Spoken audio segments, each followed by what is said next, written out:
ఇక ఇప్పటి వరకు అమరావతిలో ఏపీ సీఎం చంద్రబాబు నాయుడు మాట్లాడారు. లైవ్ లో చూసాం. ఇక మిగతా డీటెయిల్స్ చూస్తే వరంగల్ టీఆర్ఎస్ ఆవిర్భావ సభకు గులాబీ శ్రేణులు దండుకున్నారు. రాష్ట్ర వ్యాప్తంగా ఓరుగల్లు వెళ్లే దారులన్నీ గులాబీమయంగా మారాయి. రైతులు వినూత్నంగా ట్రాక్టర్లు, ఎడ్ల బండ్లపై బహిరంగ సభకు బయలుదేరారు. దీనిలో భాగంగా మహబూబ్ నగర్ జిల్లా నుంచి కూడా టీఆర్ఎస్ కార్యకర్తలు పెద్ద ఎత్తున సభకు తరలివస్తున్నారు.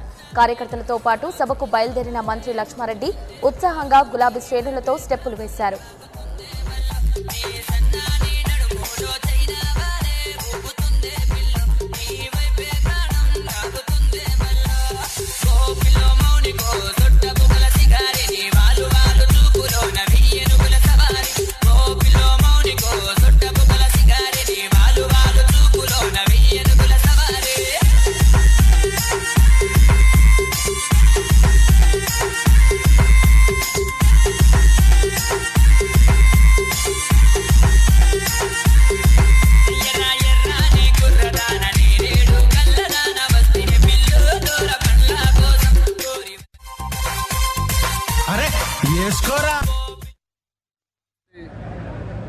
మీ గ్రామంలో మా జడ్చల ప్రాంత మా నాయకులందరూ ఇక్కడ బస చేయడం జరిగింది.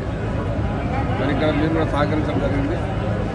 ఈరోజు వరంగల్లో జరుగుతున్న అతిపెద్ద బహిరంగ సభ టీఆర్ఎస్ పార్టీ ఆవిర్భావ దినోత్సవ సందర్భంగా ఏర్పాటు చేయడం జరిగింది.